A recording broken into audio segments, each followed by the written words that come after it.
Hey everybody, I'm Sue. I'm Bob. And we are Good Times RV. Just had breakfast, a little wound up. A little wound up, had some carbs.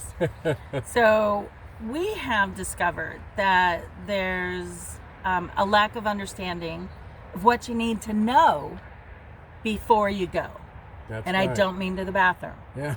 I mean before you go camping. So what do you need to know before you go? Well, it's a society like any other, and there are rules. And we're going to go through those rules. Are you ready? Okay. So, there is an etiquette to being in a campground. And some of them are going to be, now this list has a sliding scale, and you can add or subtract things as needed. So first off, when you come to a campground, go along to get along. Have a good time. That's what you're here for. You want to be relaxed and enjoy your stay. That's Now, right. all of you that have bought brand new RVs, I know the lights are pretty, but not everybody enjoys your lights. So what should they do? Turn them off at night. Turn 'em off. A lot of people want to see the stars and enjoy their campfire. They don't want to see flashing disco lights on your trailer. Because and this is not 1970. and loud music and all of that. Oh, It's- loud music. Yeah. So, once too loud, if you can hear it a campsite away, too loud.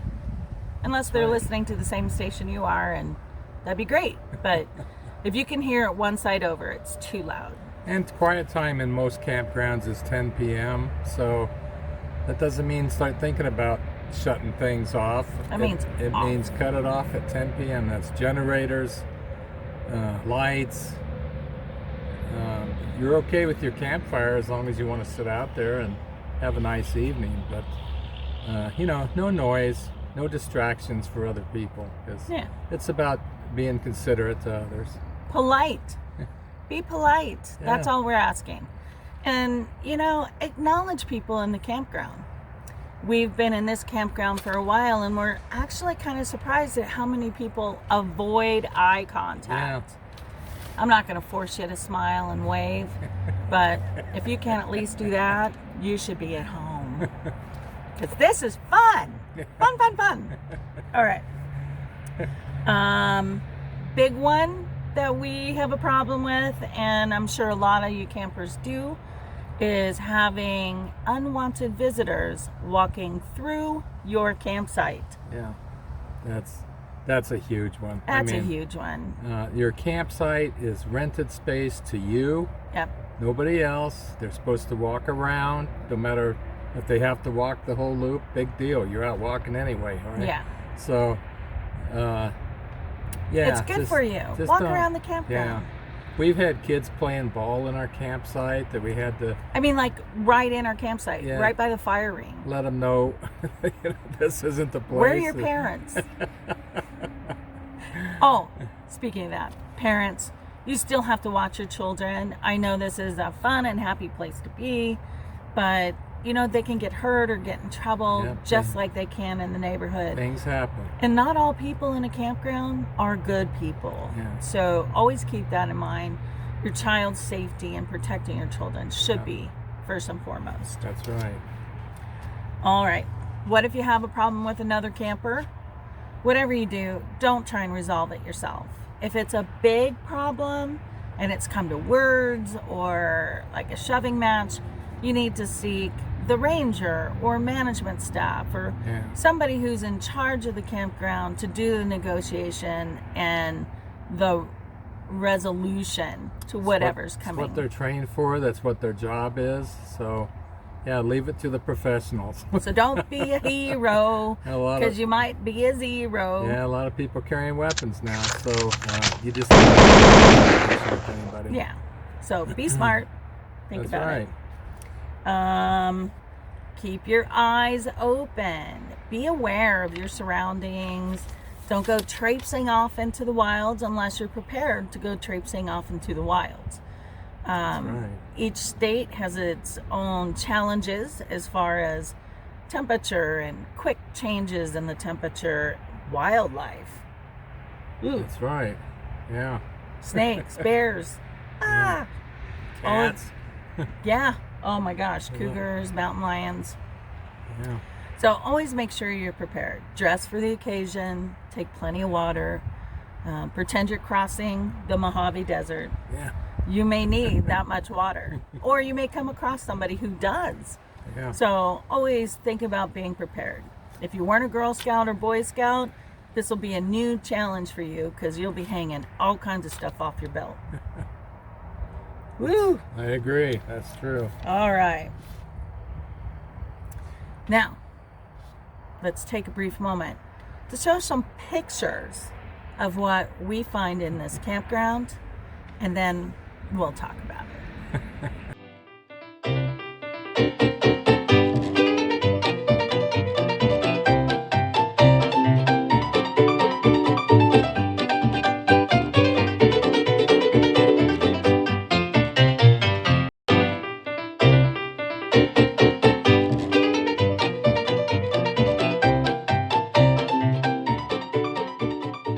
Shocking, right? I know. So we're at a state park here in beautiful Colorado, and there are many, many state parks across the United States. This one has gone full automated reservation. With that, you must either make the reservation online or call the 1-800 number. You can't show up and make a reservation at the gate. Occasionally, they will have an overflow site, like if you did not read the directions and you ended up at the wrong campground. So Yeah, here in Colorado, there's more than one campground with the same name. So, and there will be a small name below it. It might say Fruta, or it might say Island Acres Island section. Acres. That's where you want to be. That's where you booked it, not at the main state campground name. So all the Island Acres people, whoop whoop. All right. So with that being said, when you pull up at the front, you still do need to check in. So there's usually a friendly face in the window. So check into your campsite. Make sure that you have a Parks Pass. Parks Pass can be purchased as an annual or a daily. And if you have special circumstances like military or handicap, those are all accounted for. And if you're over 65. Mm-hmm. So when you check in, ask if there's any new updates about the park, wildlife in the area, anything you should be concerned about. Because the more you know, the more fun you're going to have. We do have bear and cat sightings here. They're not in the campground. Mountain goats. But we've noticed yesterday a lady left a full big bag of dog food open outside of her tent. Outside of her tent. That's just asking for trouble. Yeah, that's you know? saying, please bear, start here first. Yeah. Yummy, yummy in the tummy, right? Okay, so making sure you do all those things. When you approach your site, be careful pulling in. Yes. Once a pedestal is damaged, it could not only damage your site, but sites further down the line. And your rig. And Yeah. your rig. Oh You my know. gosh, that's like the biggest reason Yeah. to keep your eyes open. Yeah, well, But- try to have a spotter. If you've got handy-talkie or walkie-talkie radios, use them. Even use your cell phone to talk to the other person. Yes. Make sure the other person's also looking up for tree branches. Yes. And you'll get backed into your site, but just take your time, take it easy, and you'll get there. And you'll have a fantastic time doing it. So with that being said, there's a few things that we as camp hosts would like you guys to observe. And one of them is, please, please, please, do not, with a capital D and N, put trash in the fire ring. Baby diapers and beer cans do not burn. Yeah. So That's right. please make sure that you hit the dumpster. And in regards to the dumpster, if it is full, there's generally more than one on the property. Find another one. Yeah. Do not leave the trash out on the ground where accidents can happen. We will show you a picture of that. And just because the office where you check in might be closed, stop for a moment and read the signs. That's right. You will see a series of signs as you're coming into the park that describe everything. And we are going to show you those signs. Read. All right. So in a lot of state parks, the state parks pass is not included in the camping. Right. For instance, where we're at, the camping is one price. The state parks pass is another. A daily pass is an extra $9. So just be aware of that, because a lot of people think logically that, well, that should be included. Well, it should be. It should be, but it's not. They don't do it that way yet. And if you're camping a lot, a yearly pass is the way to go. Yes. So also, when you pull into that gate, at that front gate, if nobody's in the office, there is what they call an Iron Ranger and or a kiosk where you can purchase your park pass. You can buy the annual or the daily in both of these locations. And there's a giant billboard there that tells you everything about the park, the prices, the rules, everything. Yeah, just read that whole billboard and you'll be fine. And we'll show an example of ours. Yeah. It's hard to miss. Yeah, you can't miss it. All right. So if you have pets, make sure you keep them leashed. Yeah. This is for your pet safety and other people's pets.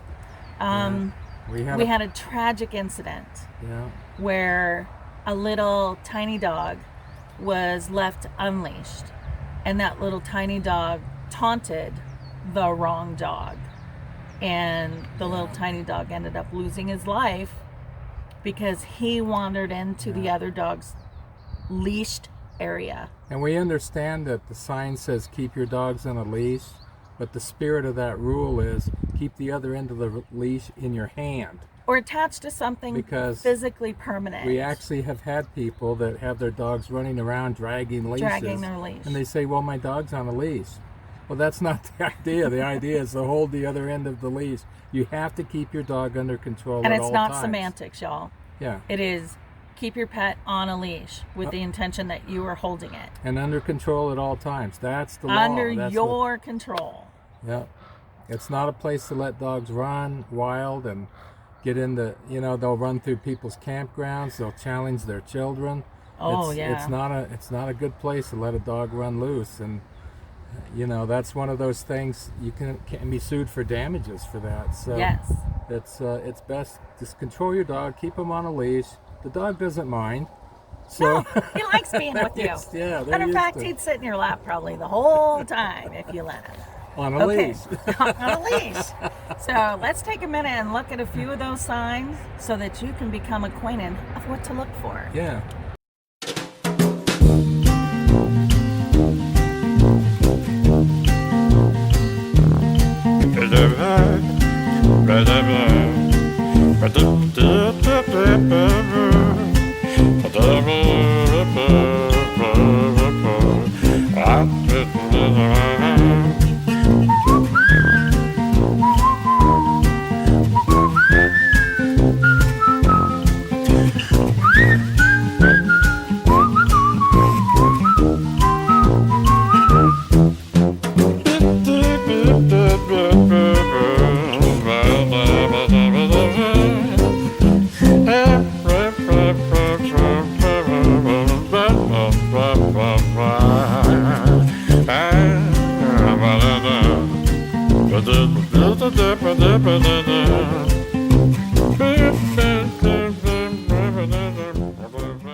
Okay, our campground has some resources which are pretty handy.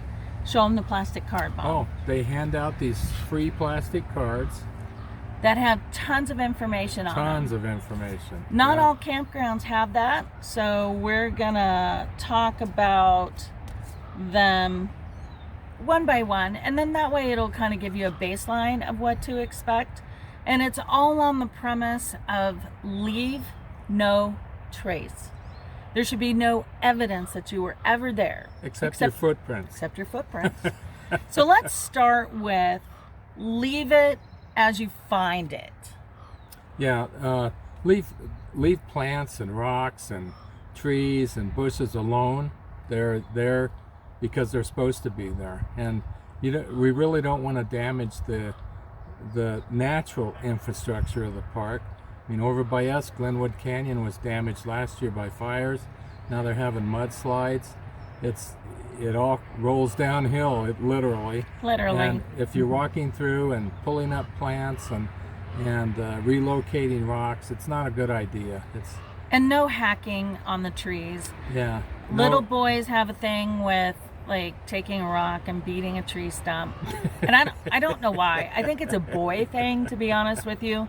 But that goes for hammocks also. So hammocks aren't restricted in most parks. It's how you use the hammock that is restricted. So you need to have what's called a tree saver on each end of your hammock, and that'll help preserve the bark and the tree from any damage. It's a wide band on the end of the hammock instead of a sharp piece of thin rope digging into the tree. Yeah. That's what it is. Yeah. So that's the goal. Preserve that tree. Yeah. Yeah. And then, Yep, go ahead. Yeah, carving and hacking. No initials. Yeah. Don't do it in the tables. Don't do it in the trees. No, please. And nobody cares you were here. Fire is a very important thing. We can't count the times we come across doing our daily rounds of an unattended fire. The people build a fire and got in their car and left. Yeah. And there's a fire burning in the fire pit. That's how these forest fires get started a lot of times, besides lightning. Well, that and flicking a cigarette out the window. Yeah. Oh, look at this beautiful sky and campground. Yeah, and that ticket for an unattended fire is not one you want to pay. It is not cheap, and they take it very seriously here. And you could be responsible for damages not only to the park, but other campers. Yeah. You could have financial responsibility for burning down whatever you've caused, plus go to prison. There's people in prison right now for forest fires. So just something to keep in mind. Watch your fire. Don't bring out-of-state firewood. Yes. Get your firewood any place you want in state. And do you know why? Because of bugs and diseases that certain trees have. We don't want those in. We don't want to transfer them from one state to another. We don't want them coming in. So. And a good rule of thumb is don't build your fire any larger than the fire ring. Right. Yeah. Right. So flames shouldn't be leaping 5 or 10 feet high.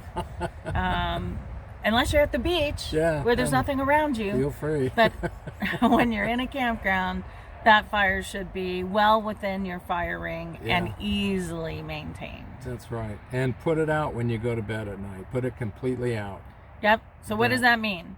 That means soak it with water, use a shovel and stir it a little bit, or a stick. Make sure it's out. That's the idea. Yes. And completely. You can light another one the next day. Yeah, it'll dry out. No worries. Okay. So another point, keep the wildlife wild. Yeah. Don't feed the bears. Don't leave your dog food out. Don't offer bacon treats to mountain lions. Bear cubs.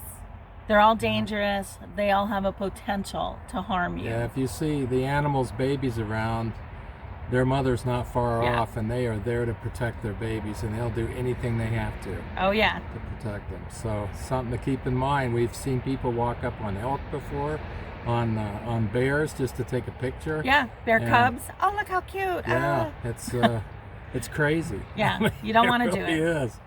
Yeah. Okay, so another one. Speaking of wildlife, if you're walking a trail, you need to share the trail. Lots of people walk the trail, and if you're walking with a pet, make sure you rein your pet in so that your dog's not on a 20-foot zippy leash getting wrapped around people coming the other direction. For some reason, we have a 6-foot leash rule here. A lot of people, nobody uses 6 feet. A lot of people don't follow it. We're not sure why. We've used the same leash across 3 dogs for over 25 years, and it's 6 feet long. The dog always gets used to it. They know what their limitations are. Yeah, they're just glad to be out walking, So these really long 20-25 foot zippy leashes they get in people's way. It gives the dog too much room to roam. They're cross trails or across a road or something. And sometimes you can't get them in fast enough if a car's coming or someone on a bicycle or a motorcycle. And for cyclists, that could be very, very dangerous. Man, I mean, it causes a big accident. Yeah. So with that, make sure that you stick to the trails and camp overnight in the right spots. Yeah. So if you're dry camping or BLM camping, or you take a trail that has tent camping further up the road, make sure you're in the correct spot. Don't take an untouched area and make it a campsite. You will see where people have camped before. It's obvious in most cases. That's right. So stick to that. Again, leave no trace. So once you've camped in the right spot, you've eaten something, your dog's pooped on the ground, guess what? You get to take all of that out with you. That's right. Clean it up. Do not leave it behind. Clean up after everything and everybody. You know? And we have to take a moment to just acknowledge the people who tent camp and may use the restroom outside. So have a little shovel with you. You have to dig a hole at least 12 inches deep. It can't be within 20 yards of a body of water. Okay? So make sure you're 20 yards away from water. Make sure your hole's at least 12 inches deep. Should be a little more, but I'm not going to push it. And then cover your make. All right? That's right. So you can use the same hole for a couple days in a row. Put a layer of dirt in between each one. Obviously dig a bigger hole. All right. So what's left? Well, one thing I wanted to mention is the reason why we pick up after our pets, for one reason, is so people don't step in it and they have to walk on their heel all the way till they. But it's because that poop sifts down through the dirt and ends up in our rivers and streams and water supplies. So you know, who wants to drink that, right? So please, if we haven't said it enough, make sure you take care of your pet and pick up after your pet. We love our pet, and we want everybody to have as much fun as they can with their pet. That's right. So, and last but not least, know before you go. Know where you're going. Do a little bit of research. Find out what's in the area, what is there to see, what natural wonder may exist around the corner. In this little area, you wouldn't think there'd be much to see, but there's about 100 things to go and see here. Phenomenal area with unusual geological striations in the rocks. There's beautiful, pristine, crystal clear lakes. National monument. All kinds of stuff. I mean, in the great and grand Colorado River. So, anything else? I don't know. No, just enjoy your trip and your family and the opportunity that you have. You may not have it tomorrow. That's right. A lot of places, some places are shutting down because too many wild people, too much trash, they just don't have the resources to pick this stuff up. Yeah. So I'm Sue. I'm Bob. And whoop whoop, let's go camping. All right. Let's camp. All right. So remember, we love you. Have a great day. Bye.